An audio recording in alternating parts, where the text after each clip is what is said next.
Então, gostaria que você abrisse sua Bíblia para nós iniciarmos aí. Livro de Êxodo, capítulo 2. Livro do Êxodo, capítulo 2. Nós vamos estar lendo aqui.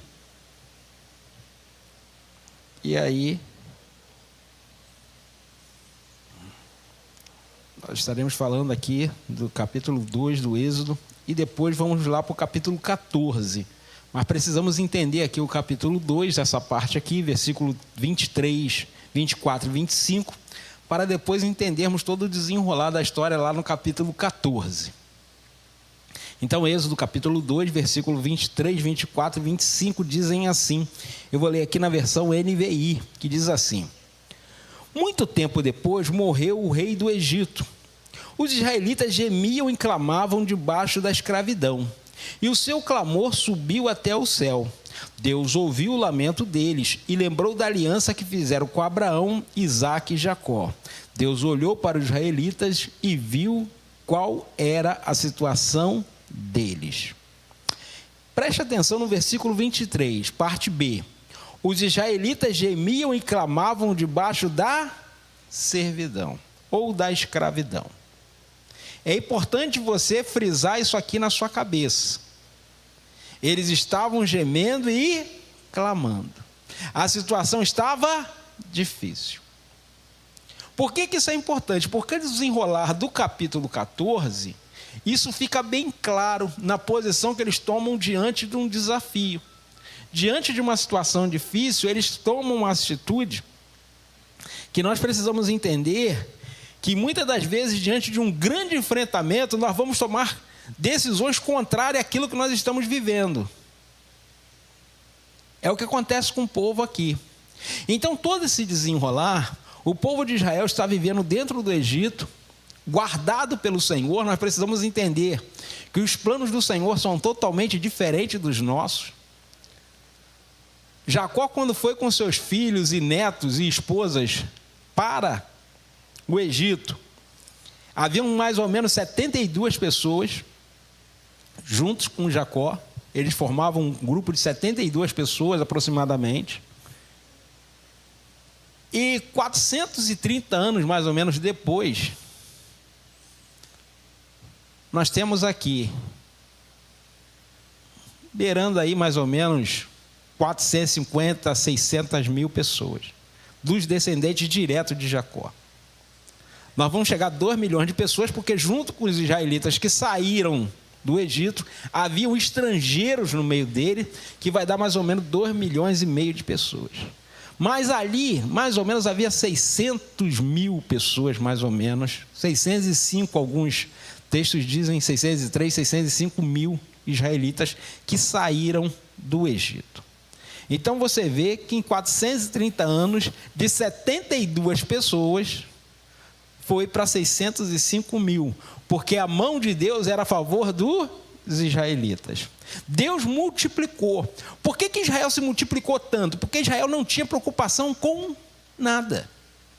Ele não tinha que se defender de inimigos externos, eles não tinham que se defender e lutar por água, por comida, por território, porque eles estavam guardados no Egito. Nesses 430 anos, o pessoal acha que eles serviram como escravos nesses 430 anos. Israel serviu mais ou menos 150 anos como escravos no Egito. Dentro desse período, o que aconteceu? O faraó que José auxiliou, essa família, essa dinastia é substituída por outra dinastia, que veio do sul do Egito, mais ou menos onde é o Sudão hoje, e se apossou do poder onde é Alexandria ou onde é o Cairo hoje. E se apossaram do poder. Essa nova dinastia é que passa a perseguir os israelitas. Lembra quando o texto diz, e Faraó não lembrava do bem que José tinha feito ao Egito? É porque José não fez bem nenhum a essa nova dinastia, ele fez um bem à dinastia anterior.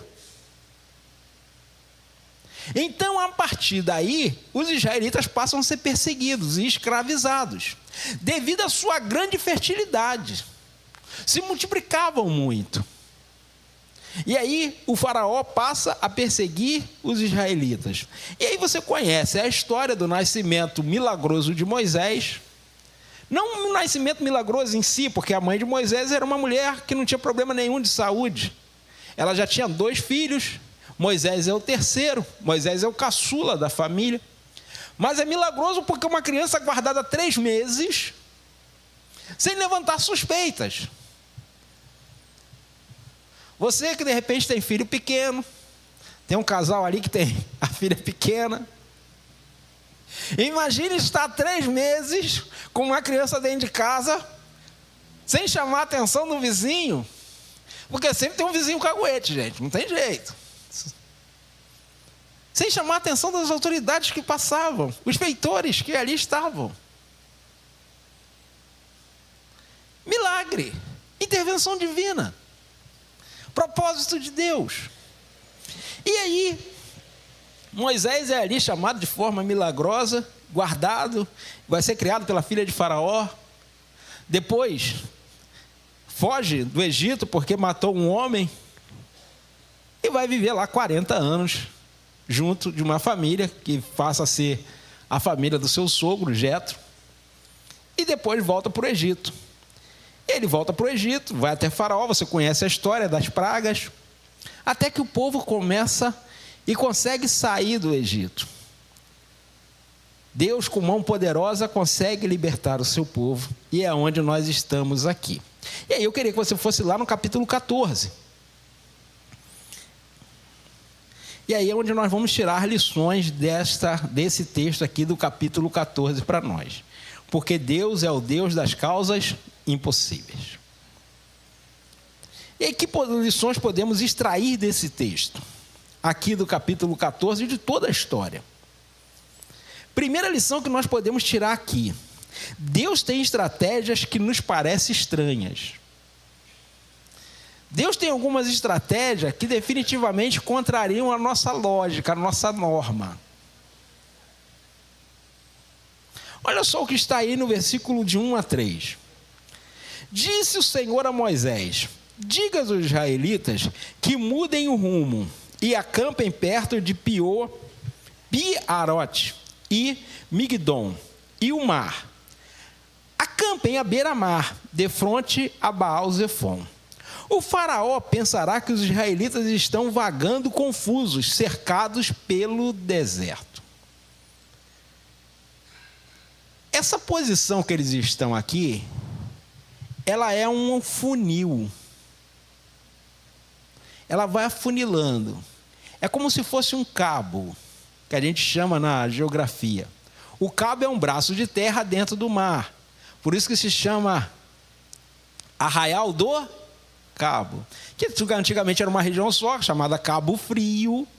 Mas hoje a parte que é o cabo é o Arraial do Cabo. É a parte de um braço que a gente chama extensivo dentro do mar.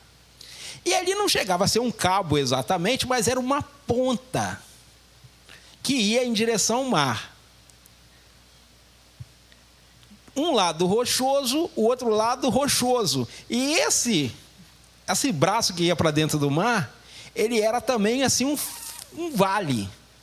Montanha, montanha e parte baixa. Não tinha para onde ir.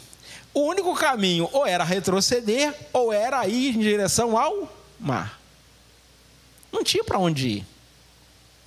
Então, quando o faraó soube que Israel estava naquele lugar, ele falou: esses caras estão perdidos. Eles não têm menor noção de geografia. Se meteram numa emboscada. Eles mesmos se colocaram numa situação de risco. Eles não têm para onde fugir. Não tem como escalar as montanhas à sua volta. Se voltar, já era. Aí aquele ditado popular: se correr o bicho pega, se ficar o bicho come. Não tem para onde ir. E aí se coloca neste lugar. Então Deus que envia o povo, porque o povo ia como? Seguindo a nuvem. A nuvem direcionava o povo. O povo não tinha um GPS. O GPS era a nuvem.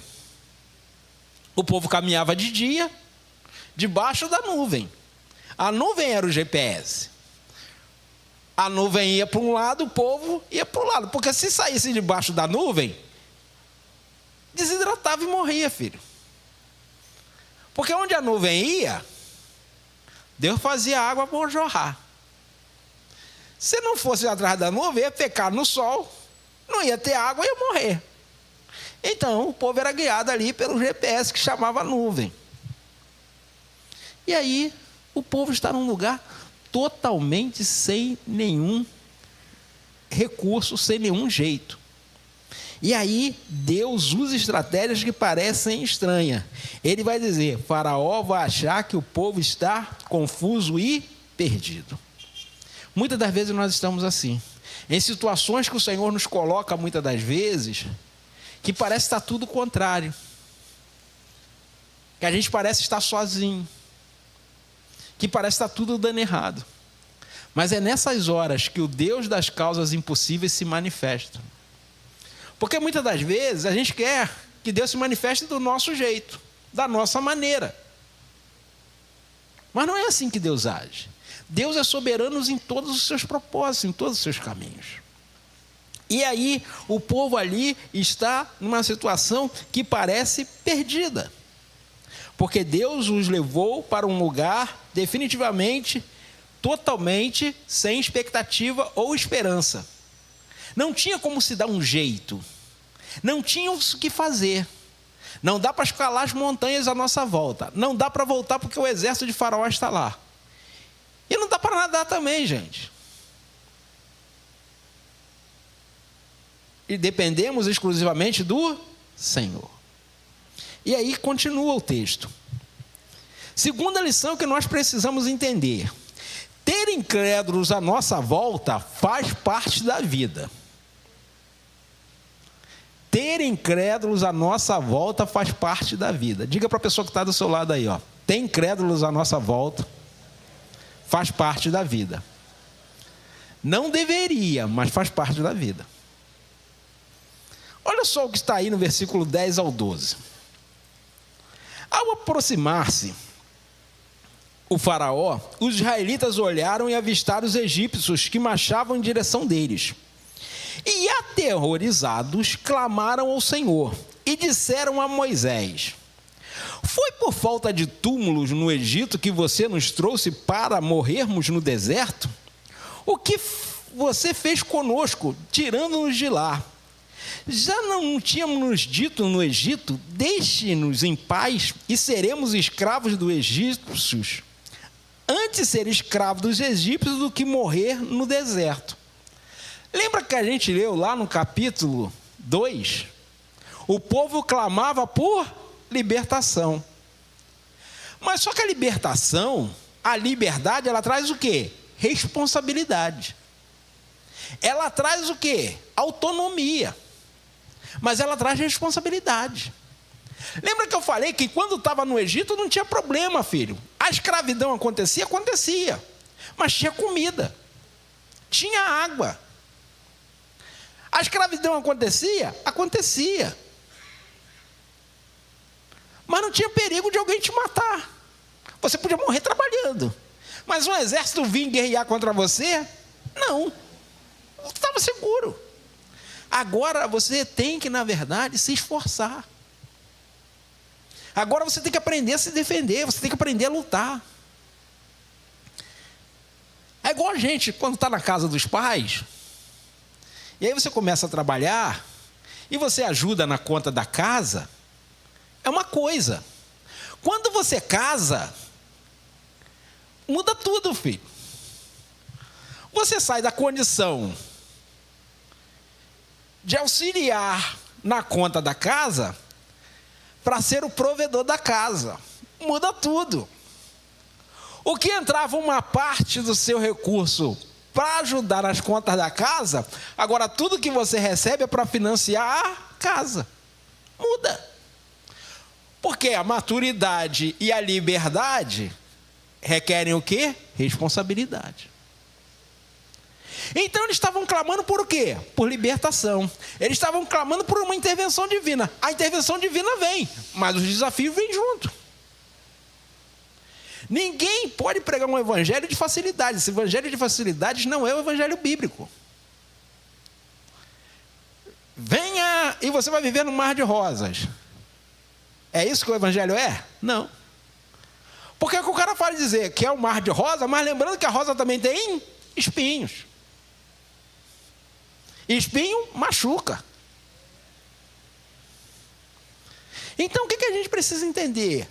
Que quando a gente dá um passo de fé, a gente tem que entender que esse passo de fé vai requerer de nós força, atitude. Sair da zona de conforto vai gerar em nós o quê? Uma adaptação. Uma confiança. De crer que Deus permanece no controle. Então eles clamavam a Deus por libertação. Mas quando a libertação veio, eles falaram o quê? Nós queremos voltar. Nós queremos retroceder. E retroceder não é uma opção para nós. Nós não temos a opção de retroceder. Nós não fomos chamados para retroceder.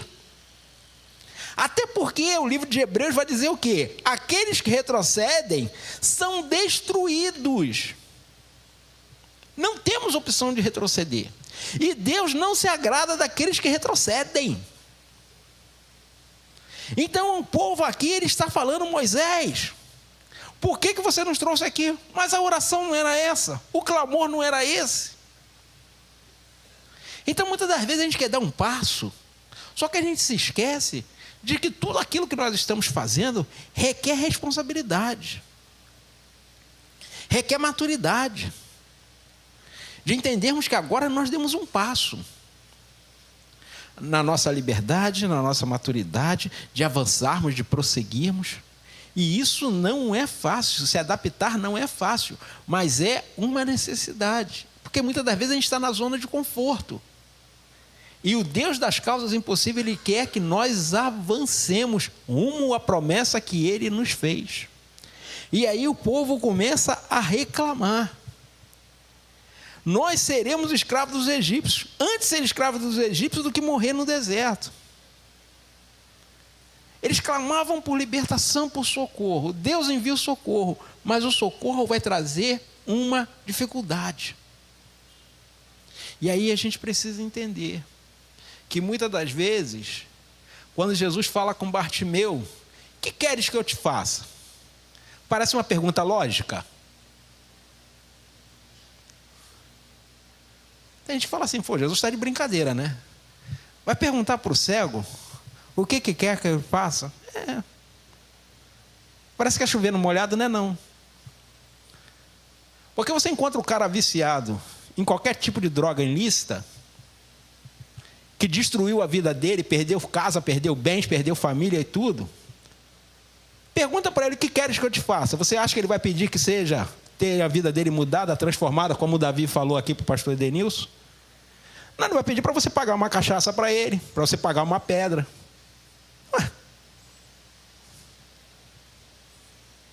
Estou mentindo? Quantas pessoas passam aqui pedindo dinheiro para comprar uma comida, mas não é para comprar comida? Tem um monte. Então, muitas das vezes, a pessoa não quer resolver o problema. Ela quer mais um copo de cachaça. Ela quer mais uma outra coisa de droga. Ela não quer resolver o problema dela. Porque o problema dela é o quê? É o vício que controla a vida dela. Eu me lembro de um conhecido nosso. E aí, o sujeito era um sujeito que ele é padeiro e confeiteiro. Profissional bom.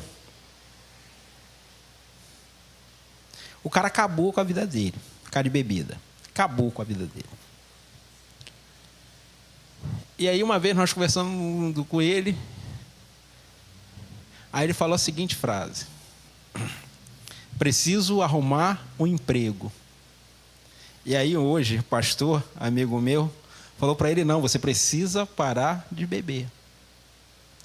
Porque se você conseguir um emprego, vai ser mais um que você vai perder por causa da bebida. Não vai resolver. Porque o problema dele não era a falta de emprego, eram os empregos que ele perdeu por causa da bebida. Ele não conseguia entender qual era o problema real dele. Ele achava que o problema real dele era a falta de emprego. Mas o problema dele era que todo emprego que ele conseguia, ele perdia por quê? por causa da bebida. Faltava o trabalho porque estava muito embriagado. Chegava embriagado no trabalho. Tinha perdido todo o controle. Então, muitas das vezes, as pessoas estão assim, elas não conseguem entender qual é a sua dificuldade. E o povo aqui, ele estava querendo uma coisa, mas a coisa que eles queriam trazia uma nova forma de viver. Uma mudança total na vida. E muitas das vezes, para nós recebermos um milagre, nós precisamos passar por uma mudança total na nossa vida. Que muitas das vezes nós estamos acostumados a viver na mesmice, a viver da mesma forma, a viver com os mesmos hábitos, com as mesmas limitações, achando que está tudo muito bom. E o Senhor nos chama a viver o novo, a vivermos uma nova esperança.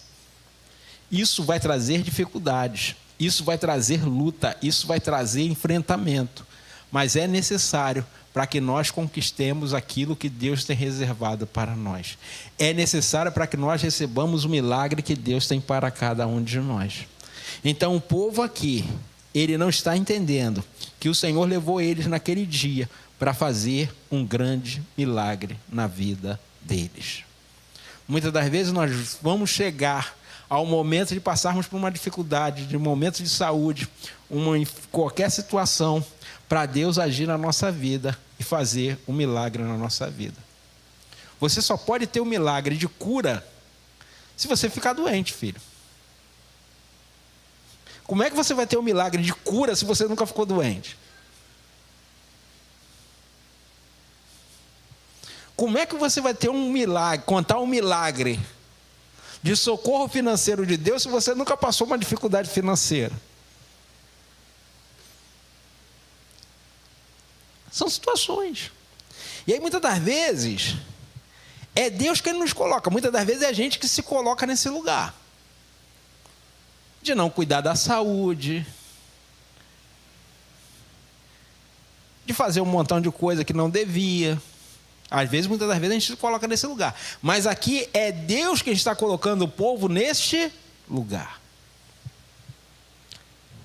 O povo estava sendo guiado pelo quê? Pela nuvem. Foi Deus que colocou o povo neste lugar. E muitas das vezes nós vamos ser colocados num lugar do limite. Não sei mais o que fazer. Não tenho mais para onde ir. Meus recursos esgotaram. E aí Deus entra no negócio. Mas muitas das vezes a gente escolhe Deus como a última opção. Mas Deus é sempre a primeira. Tem que ser sempre a primeira. E aí o povo começa a reclamar. Mas aí Deus vem e fala com Moisés. A terceira lição aí. Seja você o agente que vai motivar os outros a confiarem em Deus. Seja você o agente de milagre. Seja você esta pessoa que vai fazer com que os outros, incrédulos à sua volta, comece a confiar em Deus. Comece a olhar a situação com um outro olhar, com um outro entendimento. Porque alguém tem que ser lúcido em diversos momentos. Olha só o que acontece. O povo está ali reclamando e murmurando. E aí Moisés vai dizer, Moisés respondeu ao povo, não tenham medo.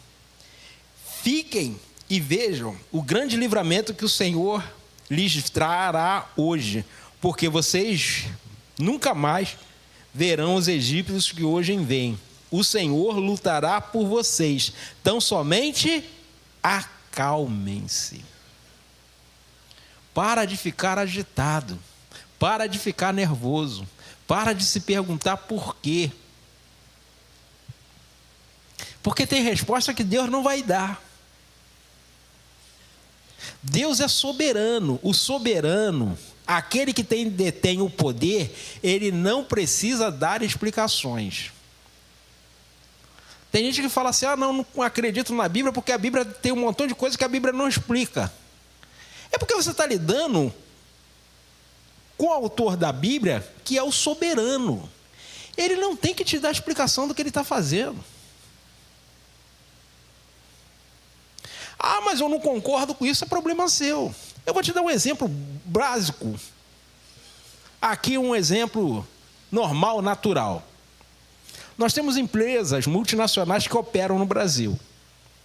Vou te dar um exemplo. Nós temos aqui, por exemplo, Volkswagen, a GM, né, que é a Chevrolet, a Ford, são empresas aí de automobilísticas. Você acha que para demitir um funcionário aqui no Brasil da Volkswagen, o presidente da Volkswagen lá na Alemanha precisa vir aqui falar com o cara? Precisa vir aqui falar com o peão que ele vai ser demitido? Manda quem pode, obedece quem tem juízo, filho.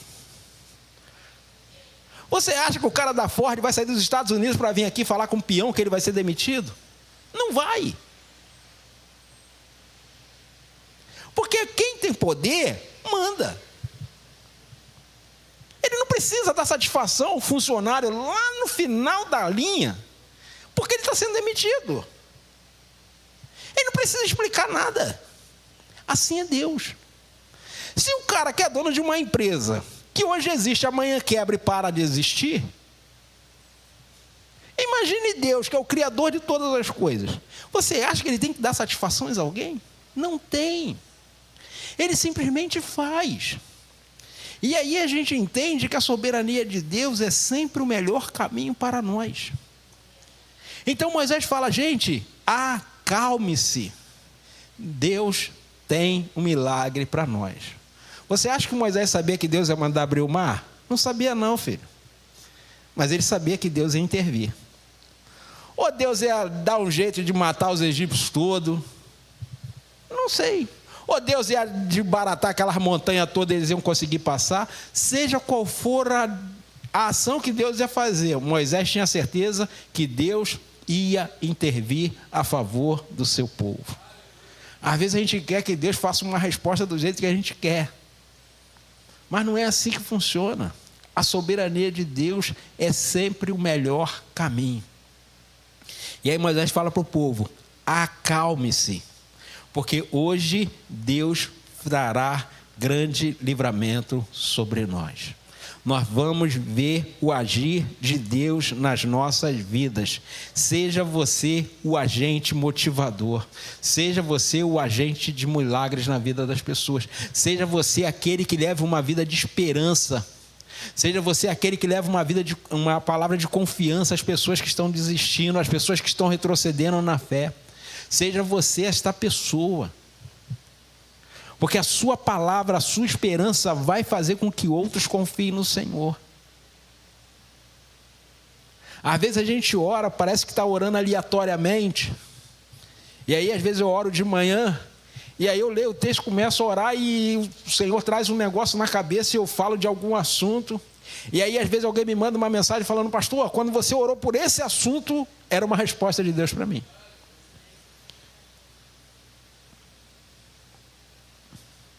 Não sabia, nem sabia. Já aconteceu de pessoas que eu nem conheço. Passaram uma mensagem, a pessoa repassou para mim, pastor, escuta esse áudio aqui.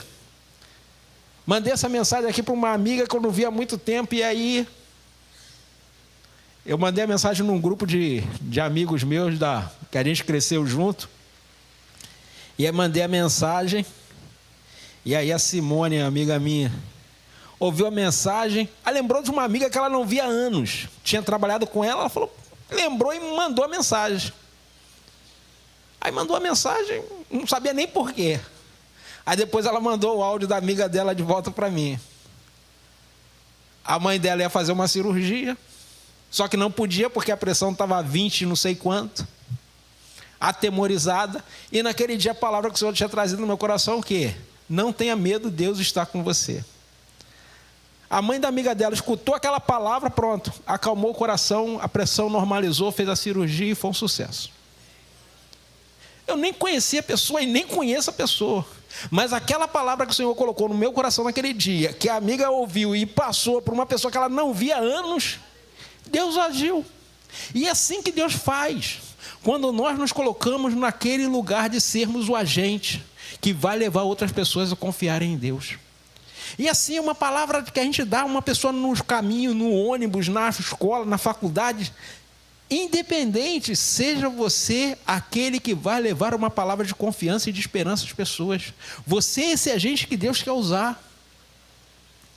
Independente do que você faz na igreja, independente do que você faz no reino, você precisa ser esse agente que vai levar confiança ao coração das pessoas.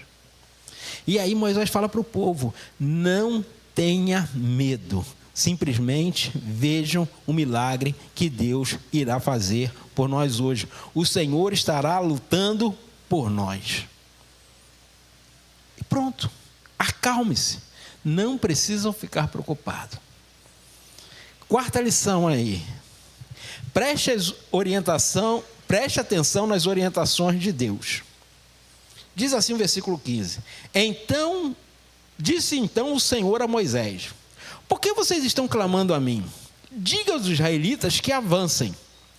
Erga a sua vara, estenda a sua mão sobre o mar, e as águas se dividirão, para que os israelitas atravessem o mar em terra seca. Eu, porém, endurecerei o coração dos egípcios, e eles os perseguirão, e eu serei glorificado com a derrota do faraó e de todo o seu exército, com seus carros de guerra e seus cavaleiros. Os egípcios saberão que eu sou o Senhor, quando eu for glorificado com a derrota de faraó, dos seus carros de guerra e seus cavaleiros. Então Deus está mostrando aqui para nós que tudo que ele faz tem um propósito. Lembra quando Moisés foi falar a primeira vez com o faraó? O Senhor mandou que você liberte o povo para que o povo vá e faça um culto de 3 dias no deserto. Aí o que o faraó falou para Moisés? Eu não conheço esse Deus que você está falando e não vou deixar coisa nenhuma. Isso aqui é o carioquês meu mesmo, tá? A Bíblia não está falando assim não. Não vai, eu não conheço esse Deus que você está falando. Aí o que o Senhor diz aqui? Agora faraó vai me conhecer e vai saber que eu sou o Senhor. Então o propósito de Deus nas nossas vidas é que toda ação que Ele faz nas nossas vidas é para levar a outras pessoas a entender que Ele é soberano, que Ele é Senhor, que Ele faz o que Ele quer, na hora que Ele quer. E aí Deus dá uma instrução a Moisés. E aí, quinta lição: Deus nos protege diante de grandes ameaças. Moisés vai fazer o que Deus manda. E aí diz assim, versículo 19: a seguir, o anjo de Deus, que ia diante dos exércitos de Israel, retirou-se e se colocou atrás deles. Um anjo ia caminhando na frente do povo. Esse anjo sai e vai para a parte de trás. E aí continua. A coluna de nuvem também saiu da frente deles e se pôs atrás deles. Lembra que eu falei que eles estavam sempre debaixo da nuvem? Pastor, mas a nuvem veio para trás. E eles não morreram de calor, não? Eles estão de frente para o mar. A brisa do mar refresca, gente. Então tem propósito, gente. E aí continua. Ele se colocou e pôs atrás, entre os egípcios e os israelitas. A nuvem trouxe trevas para um e luz para outro, de modo que os egípcios não puderam se aproximar dos israelitas durante toda a noite. Lembra da diferença? De dia tinha uma nuvem que acompanhava o povo, mas de noite tinha o que mesmo? Uma coluna de fogo. Mas aí Deus mandou que essa nuvem ficasse sobre os israelitas, sobre os egípcios mesmo de noite, para dar confusão a eles, e eles não conseguirem perseguir o povo, porque Deus tinha um propósito. E aí a outra lição aqui está agregada a essa. A 4, né? Obedeça a orientação recebida de Deus. Muitas vezes a gente recebe a orientação, mas aí a gente quer dar o nosso jeito. Pô, mas isso que Deus falou é estranho, esquisito. Não tem nenhum sentido, não tem nenhuma lógica. vou fazer do meu jeito. Siga e obedeça a orientação que você recebeu de Deus. Mesmo que não faça sentido. Mesmo que não tenha nenhuma lógica. Que Deus não segue lógica. Deus estabeleceu as leis humanas e físicas. Mas Deus não precisa segui-las. Porque Ele é maior do que as leis. É Ele quem estabelece todas as coisas. E aí, versículo 21 diz assim: então Moisés estendeu a mão sobre o mar, e o Senhor afastou o mar. Moisés estendeu o que? A mão sobre o mar. Mas quem fez o milagre foi? Não foi Moisés. Ah, Moisés abriu, não. Quem abriu o mar foi o Senhor. Olha o que o texto diz aí. Moisés estendeu a mão e o Senhor afastou o mar e tornou em terra seca, com um forte vento oriental que soprou toda aquela noite. As águas se dividiram e os israelitas atravessaram pelo meio do mar em terra seca, tendo uma parede de água à direita e outra à esquerda. Os egípcios os perseguiram, e todos os cavalos e carros de guerra e cavaleiros de Faraó foram atrás deles até o meio do mar. No fim da madrugada, no alto da coluna de fogo e de nuvem, o Senhor viu o exército dos egípcios e pôs em confusão. Mas o Senhor disse a Moisés: estende a mão sobre o mar, para que as águas voltem sobre os egípcios, e sobre os seus carros de guerra e sobre os seus cavaleiros. Moisés estendeu a mão, e ao raiar do dia, o mar voltou ao seu lugar. Quando os egípcios estavam fugindo, foram ao encontro às águas, e o Senhor os lançou ao mar. As águas voltaram e cobriram seus carros de guerra e seus cavaleiros, e todo o exército do faraó que havia perseguido os israelitas, mar adentro, ninguém sobreviveu. Então nós estamos vendo que Deus deu uma missão para Moisés, deu ordens para Moisés, e Moisés obedeceu corretamente. Então, para nós obtermos um milagre, para nós obtermos sucesso, para nós obtermos resposta de Deus, precisamos ouvir aquilo que Deus está nos falando e colocarmos em prática, da forma que Deus falou. Se Deus falou para fazer algo, mesmo que pareça estranho, mesmo que pareça ser sem sentido, obedeça à palavra. Porque no tempo certo, Deus fará o milagre acontecer. E aí a última lição para nós aqui. Os milagres que Deus realiza em nossas vidas é para que o nome dele seja glorificado. E isso gere temor em nossos corações. O propósito sempre é esse. Tem gente que gosta de se promover com milagre alheio. Tem gente que gosta de se promover com os milagres que acontecem na igreja que eles estão. Não. Tudo acontece pela graça e misericórdia de Deus. Toda vez que a gente ora e alguém é abençoado, toda vez que a gente ora e alguém é curado, toda vez que a gente ora e Deus entra com solução, é o nome do Senhor que precisa ser glorificado. Nunca é da igreja, nunca é do pastor, nunca é do líder, não. É Deus. Porque é como eu falei aqui, Moisés estendeu a mão, mas quem abriu o mar foi o Senhor. É sempre Ele. É Ele quem age. A nossa oração Ele responde por misericórdia dEle. Não é porque nós somos bons. Eu gosto de ler, o livro de Daniel e a oração de Daniel. Daniel é um cara exemplar. Daniel, camarada que você vê, capítulo 6 de Daniel. Diz que os inimigos de Daniel procuraram na gestão de Daniel, mas não encontraram nada para acusá-lo diante do rei. A sua conduta era ilibada. Tiveram que arrumar uma estratégia para poder fazer com que o rei montasse um edito para que Daniel fosse preso e executado.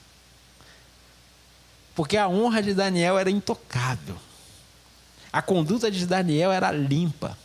Um camarada trabalhando há mais de 70 anos no serviço público. Só lembrando, tá? Se você vê algum filme, algum desenho, que Daniel era um garoto lá na cova dos leões, está errado, tá? Daniel já era um senhor. Daniel devia ter uns 85, quase chegando a 90 anos já, tá? Quando ele foi para a cova dos leões, tá? Porque ele chegou por volta de 13 a 15 anos mais ou menos na Babilônia e passou 70 anos no cativeiro. Então, no mínimo, ele tinha 85, no mínimo. Porque a gente já está 70 anos depois aqui em outro império. Quem já está, quando Daniel é lançado na cova dos leões, é o Império Medo-Persa. Tá? Então, aqui ele não é garoto, não é jovem, ele já é idoso e bem idoso mesmo, gente. Tá? E ele já tinha mais de 70 anos de vida pública. E os camaradas não conseguiram nada para acusá-lo. Mas quando Daniel vai orar ao Senhor, ele começa a oração fazendo confissão de pecado. Ele diz assim: eu e os meus pais pecamos contra ti. Eu e o meu povo temos pecado contra ti. Ele não se coloca num lugar de santarrão, de especial. Ele se coloca no meio dos pecadores, porque somos nós. Todos pecaram. Daniel não fala assim: não, tenho sido fiel ao Senhor, tenho agido direito. Não. Ele se coloca neste lugar, reconhecendo que é Deus quem age a nosso favor, que tudo que ele conseguiu foi resultado da bondade e da misericórdia do Senhor. E aí ele faz uma confissão, se colocando no lugar daqueles que aborreceram a Deus, que foram enviados para o cativeiro porque aborreceram a Deus. Então a oração de Daniel, ele fala, glorificando o nome do Senhor, que todo o sucesso que ele teve naqueles 70 anos de vida pública, foi o Senhor que lhe concedeu. De que tudo aquilo, a capacidade de interpretar os sonhos do imperador lá, de Nabucodonosor, 2 vezes, era uma ação de Deus na vida dele. Então, quando a gente entende isso, tudo que a gente recebe, nós glorificamos a Deus. Seja um milagre grande, seja um milagre pequeno, seja qual for a situação, tudo é para a honra e glória do Senhor. O tempo todo. Porque Deus que age a nosso favor. O Deus das causas impossíveis, Ele age a nosso favor. Versículo 30 e 31 diz assim: naquele dia, o Senhor salvou Israel das mãos dos egípcios. E os israelitas viram os egípcios mortos na praia. Israel viu o grande poder do Senhor contra os egípcios. Temeu ao Senhor e se pôs nele a sua confiança, como também em Moisés, seu servo. O povo tinha uma desconfiança com Moisés. Porque eles viam Moisés como? Como um estrangeiro. Moisés passou 40 anos criado aonde? No palácio de Faraó. Ele era neto do Faraó. Depois ele foge, passa mais 40 anos lá na terra de Midian. E aí Moisés volta para o Egito. Então eles viam Moisés como? Como um irmão? Não, eles viam Moisés como estrangeiro. Tinha uma desconfiança. O discurso deles aqui diz, quando eles estão falando aqui, por que você nos trouxe aqui? Não tinha covas no Egito para a gente morrer lá? Você vê que havia uma desconfiança, mas a partir daqui o texto diz o quê? Que eles passaram a colocar a confiança deles no Senhor e em Moisés. Então, quando Deus age a nosso favor, é para isso.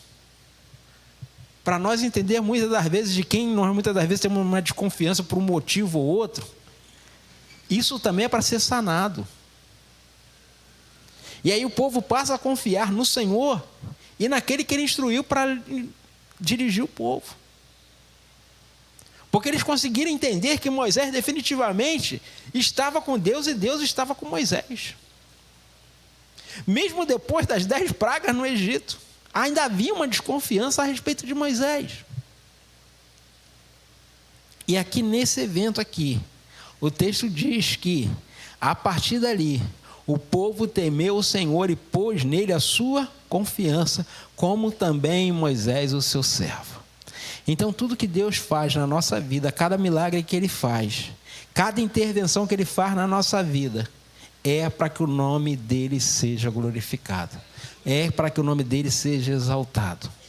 Então, meu irmão, minha irmã, quando você receber o seu milagre, faça um culto de ações de graça ao Senhor. Quando você receber o seu milagre, faça um culto de ações de graça. Nós tivemos lá no culto de ações de graça da família do Enzo. Pastor, o Enzo está curado de tudo? Não. Enzo ainda tem algumas etapas a se seguir. Mas por que o culto de ações de graça? Porque parte do milagre já foi feita. E a gente precisa honrar o Senhor. Eu estive lá no culto, tive a oportunidade de estar lá. É assim. Deus fez uma parte, a gente honra, a gente glorifica, a gente exalta, confiando que Deus vai atuar até o final. E Ele vai dar resposta até o final. Então é assim, celebre, glorifica, exalte, faça um culto de ações de graça, chame as pessoas, convide as pessoas para estar junto. Porque definitivamente Deus decidiu atuar a nosso favor.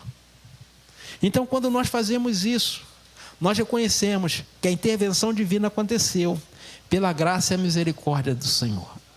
Cada milagre que Deus faz é para que nós tributemos a Ele a honra e a glória devida ao nome dEle. O Senhor pode nos dar recursos, o Senhor pode dar plano de saúde, top, de linha, você ser internado nos melhores hospitais, mas quando você passa pela cirurgia e você consegue êxito naquela cirurgia, não foi o plano de saúde, não foi os médicos, eles foram um caminho, um instrumento nas mãos de Deus, mas tudo é Deus, é sempre Ele que faz. Então nós tributamos a Ele a honra e a glória devida ao nome dEle. Então foi assim com o povo de Israel. O povo de Israel entendeu que Deus realizou milagres a seu favor e que Moisés era a pessoa que Deus escolheu para liderá-los. Então, quando nós colocamos a nossa confiança no Senhor e nós tributamos a Ele a honra e a glória devida ao nome dEle, Ele continua fazendo milagres em nossas vidas. Queria chamar os músicos aqui. E eu não sei nesta manhã qual é o milagre que você precisa.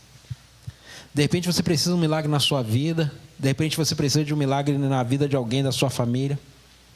De repente você precisa de uma resposta do Senhor. E aí seja qual for a sua situação, acredite neste dia, Deus tem um milagre para você. De repente você está enfrentando desafios muito grandes que você olha e você definitivamente diga: eu estou igual o povo naquele dia, perdido. Me encontro num lugar que não tem saída. É nesse lugar que Deus quer atuar a seu favor. É neste lugar que Deus quer te guiar, que Deus quer te orientar. Preste atenção aos detalhes daquilo que Deus vai falando. Deus coloca pessoas a nosso favor. Deus coloca pessoas para nos defender muitas das vezes diante de situações que a gente não consegue se defender. Vem na memória aqui, quando eu cheguei na igreja, há 16, quase 17 anos já, foi nesse período do ano que eu tinha saído do hospital muito debilitado. Eu saí do hospital com 65 quilos. E aí estava muito debilitado. E aí teve um dia que eu tive que ir no INSS para resolver uma questão, que eu estava no auxílio de doença e fui aposentado. E aí precisei ir no banco. E aí cheguei cedo lá no Banco do Brasil. E aí muito cansado, não conseguia caminhar 100 metros sem ficar cansado. E aí cheguei lá no banco cedo, para poder aguardar na fila. E aí sentei no chão do banco. E aí uma senhora entrou no banco, me viu sentado no chão, olhou para mim e falou assim: o senhor está passando mal? Eu falei: tô. Ah, então o senhor tem que esperar lá dentro. Eu falei: não, deixa, daqui a pouco o banco vai abrir. A dona arrumou um tumulto, gente, no banco. Fez o gerente descer o atendimento era no segundo, fez a gerente descer, me colocar para dentro, me fazer esperar lá dentro, sentado numa cadeira. Eu fui cliente desse banco quase uns 2 anos, eu nunca mais vi essa dona lá. Uma mulher fez um barraco terrível. Porque Deus definitivamente usa a gente para te defender. Porque eu estava tão fraco que eu não podia me defender naquele momento. Eu não tinha voz para falar. Mas Deus usou alguém que eu nunca mais vi para poder falar em meu favor. E é assim que Deus faz na nossa vida. Deus usa pessoas que você não conhece, que você não sabe quem é, que você nunca mais vai ver na sua vida. Teve uma vez que aconteceu algo, até hoje a gente não consegue uma explicação. 2017, se eu não me engano, teve uma chuvarada que encheu lá a Guache. E aí o pessoal estava com problema d'água, que tinha estourado a tubulação. E aí consegui umas doações lá na escola que eu trabalhava. E nós fomos lá buscar a doação. E aí uma pessoa deu R$1.500 mais ou menos. E aí eu comprei alimentos e fizemos cesta básica para distribuir para as pessoas. E até hoje a gente não consegue o contato dessa pessoa. Eu falei com a coordenadora, ela falou: Jorge, eu não sei quem ela é. Ela se identificou como tia de um aluno. Eu fui perguntar ao aluno, ele diz que não tem essa tia, não tem a tia com esse nome. O número a gente nunca mais conseguiu ligar. Mas naquele dia 30 famílias foram abençoadas com aquela cesta básica. É Deus fazendo. E a glória é de Deus, porque Deus usou aquela mulher como instrumento. Não, a gente não sabe quem ela é, da onde ela veio, da onde ela apareceu. Só sabe que o recurso que ela enviou para nós conseguimos abençoar 30 famílias. Então é assim que Deus age, é assim que Deus faz. O Deus que traz resposta, o Deus das causas impossíveis. Seja qual for a sua situação neste dia, coloca a sua confiança no Senhor. Vamos ficar de pé.